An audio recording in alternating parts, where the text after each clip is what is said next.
Things are heating up in Elestriad Season 4, and we are here with your top 16 highlights. It's me, Caleb.exe, and I'm joined by my good friend Swolax. How you doing, Swolax? I'm doing pretty good myself. You know, after our heated match inside of pools, I am excited to go over and talk about some of the heated matches that we will see here in top 16. A lot of great competitors from previous Elestriad formats, previous Elestrals champions.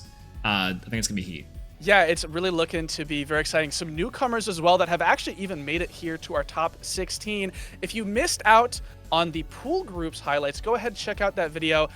Lots of very, very cool stuff happening in pool groups, and I know that I will be rewatching that because I missed a lot of the pool groups games when they were happening live. But today we are going to be talking about what is coming up, the top 16 bracket, and some of the spicy highlights that came out of these sets of matches. After some exciting pools matches, our top 16 ended up shaping up like this. We have Locked from the Earth Pantheon against Aspira from the Frost Pantheon. Trishula repping the Thunder Pantheon against 1S Plays on the Fire Pantheon. Myself, Swolax, repping the illustrious Solar Pantheon against Dimax, the evil Water Pantheon.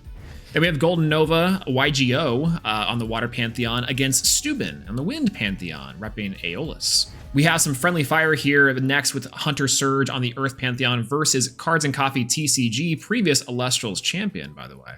Then the man, the myth, the legend, A-Drive himself against Sunsea Jess Fire Pantheon versus Thunder Pantheon. Then we have Super Insane on the Earth Pantheon versus The Law on the Thunder Pantheon. Bean Soldier TV repping the Frost Pantheon. And of course, our very own Caleb.exe on the Fire Pantheon.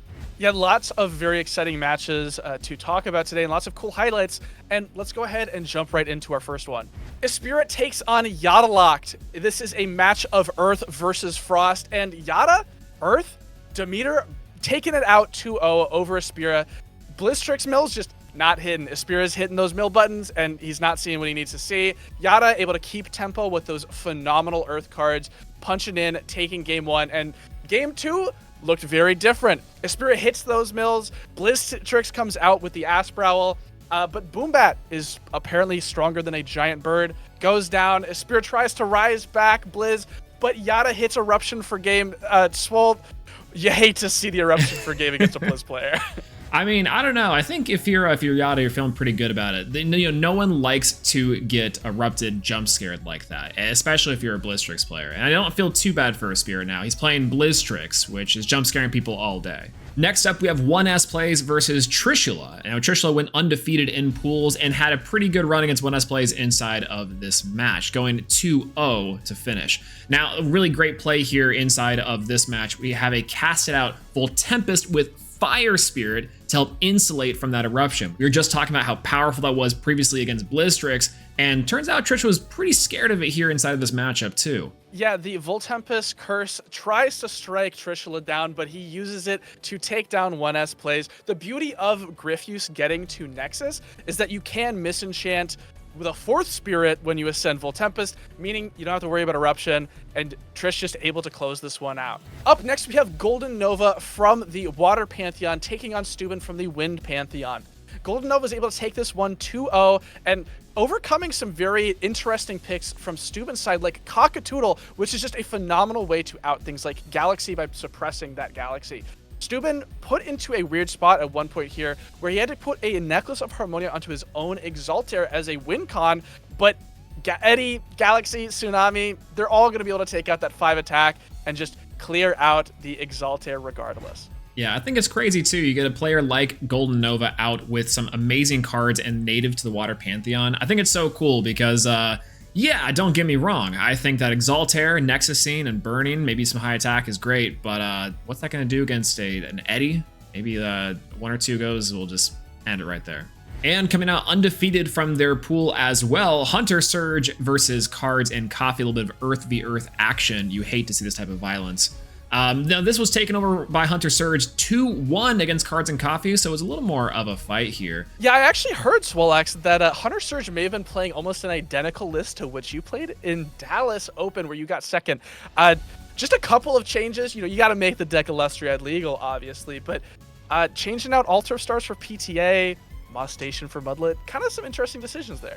Yeah, I mean, great minds think alike. I'll just say that. I do like the PCA here. I mean, effectively against a deck like Cards and Coffees, if we're both on Earth v Earth here, PTA can help hit some really key players and potentially help make sure that we're handling those Viseruses or even take out Equilinx, the big power player. Ban that card. Thank you. Now, speaking of decks that you've played, Swolax, I heard you played Dimax in our next match, and unfortunately you lost to Dimax. Dimax taking it 2-1 from the Water Pantheon to your Solar Pantheon. Dimax just got a lot of consistency. The beauty of Water is that it just has a lot of very solid Elestrals, a lot of very solid beaters, and from what I heard, it took him over the line. Between doing commentary for this and the Elestriad Season 3 Peeps match, if I had a nickel for every time the Elestral staff made me recreate and re-experience trauma, I'd have 2 nickels. But this was a great match. I really thought that playing this out here, it was a really good showcase of both decks having a pretty relatively, and again, consistent beater strategy, both in the Solar using cards like Lumaru, as well as Dimax using the tried and true Galaxy. What was really surprising about Dimax's play here is that Dimax, normally known for their really strange, really out there deck building, decided to go something really straight edge here, very respectable, and of course, GG's Dimax, my new sworn enemy. Our next match, we have A-Drive versus Sunseed Jess. Now, Sunseed Jess defeated A-Drive 2-0 here, showing that Thunder still has it, even though our dear friend Sparky was banished to Tartarus. Inside of Game 1, Jess played a methodical game, very slow and low to the ground, with Zeus and counter runes just to stop A-Drive's advances. But Dan was not down for the count here, even after all those counter runes. A Blazerus, surprising Jess, was almost able to clear out Jess's entire board. Jess was able to take Game 2 as well, though, committing to the Stadium Wars, which is quite powerful against cards like Volcanic Forge. Caleb, what do you know about this match here in the Fire Pantheon? What were they cooking with that Blazerus? Now, being that I also am in the Fire Pantheon, I was able to see Dan post this Blazers list just a little bit before this match went on, and I said, go for it, brother. And unfortunately, the surprise Blazers just wasn't able to take him over the line against Jess, and Thunder dominance once more. Sorry to everyone that listened to A-Drive in the announcement video and voted for him to make it all the way. Me too, Dan. Me too. Our next set here is between Super Insane and The Law, a match of Earth and Thunder. And in this case, Thunder, meaning The Law, was able to take down Super Insane from the Earth Pantheon. These players somehow ended up on near identical lists, both just using a strong combination of Earth and Thunder cards to just tempo into each other, just leaning into whichever one of their Pantheon elements they had. Insane was able to close out Game 2 with Arcolith, which is just such a killer Thunder Elestral, pushing out games. Very, very strong. But Law gets Game 3 because Equilinx, there's a reason you can only play one of it. It's very, very powerful. And even if you're bouncing Earth Spirits back to Zeus, Equilinx still gets there. Let me do some checking real quick just to make sure I have this right. Yeah. You said that they were Earth, Thunder, but Law wins with Equilinx? Yeah. Yeah. That's crazy. Yeah, wait a minute. That didn't process for me either. Yeah, wait. I don't know what these two players were on, but it's got to be something fierce. The spirit of their opponent clearly called to them at some point. Then probably the fiercest competitors still left in the top 16. We have Bean Soldier TV and Caleb.exe. Unbiasedly, of course, these two casters went head-to-head in one of the fiercest matches you'll ever see. Caleb defeats Bean Soldier 2-0 on Fire versus Frost. Now, Caleb was able to keep ahead of Josh in spirits with Kafmel and 3 Ambrosia, really being able to be up and heal on him. They're using cards like Fleece on a Water Necrof as well, and preserving counter runes for the burst damage options against things like Cryovern. Going into Game 2, Josh cats out 2 Cryoverns and is just overwhelming Caleb, but Caleb's able to go with the tried and true sneaky eruption that we've seen so much from this Elestriad to seal it up. Caleb, yeah, I gotta ask, what's going on with this game? Yeah, that eruption came off of an Ast Rabbit. I felt really bad seeing it. I was like, how many spirits are you on? 4? Yeah, I'll take the eruption, man. It's always sucks to take one of your friends, your teammates down in a set. And I hated to see that we had to play in a top 16 here, but unfortunately, Frost loses to exactly 1 card in that eruption, and I had it in hand. With top 16 wrapped up, it's time to get excited for top 8. I think these are going to be some of the craziest matches, even more so than top 16, just to be frank. We have some of the best casters across both competitive and our creators here. We have Yadalocked on Earth versus Trishula TV. We have Dimax against Golden Nova. Hunter Surge against Sunseed Jess and The Law, taking down Caleb.exe. Well, I hope not taking down, but I will remind everyone here that these top 8 casters are clashing in best of 3s. They are competing to move on to top 4 for the semifinals of the Elestriad Season 4.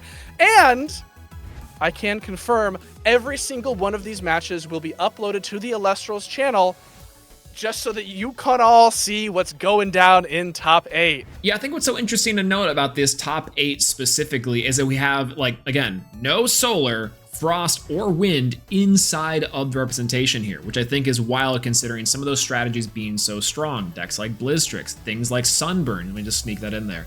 And also things like the previous Elestriad winning decks like Wind.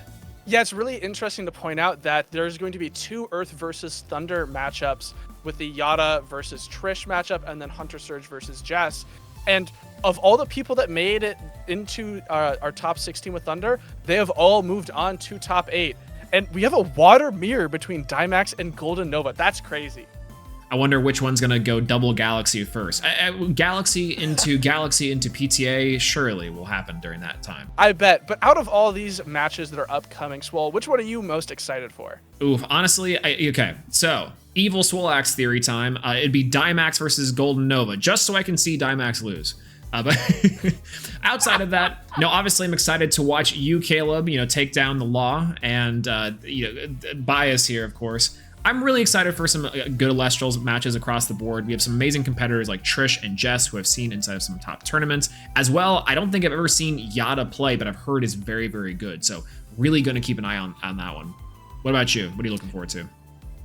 I'm really looking forward to seeing Sunseed Jess play. It's been a little while since I've seen her just play generally, and so I think that this is going to be an absolute heater of a match, taking on Hunter Surge, who has topped multiple events, especially recently. Like, that will just be an absolute blast of a match to watch. I'll be playing in my own. I'm not looking forward to that one. That's horrifying.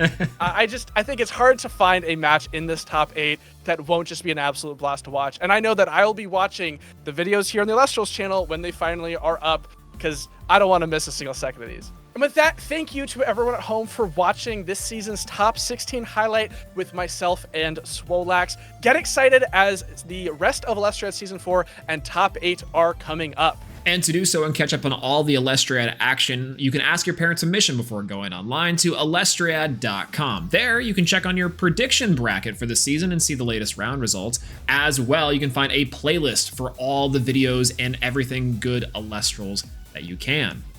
Don't forget as well, go to shopelestrals.com for Firestorm upcoming here, which we're super excited about. Though we are playing Moonrise right now, oh god, I'm ready to burn down the house with some of those cards. They're excellent. It's going to be absolutely ridiculous when that set finally releases on May 23rd. I know that I'm absolutely just, I'm vibrating. I'm so excited for the set to come out, and I absolutely can't wait to see what comes from that set. But with that, that's all we have for you today. Thank you so much for watching. Make sure to subscribe to the channel, like the video. But ta-ta for now. Bye-bye. Bye-bye. Dimax is cheating. Thanks for watching. Bye-bye. Leave this out. Dimax is cheating. Dimax is cheating.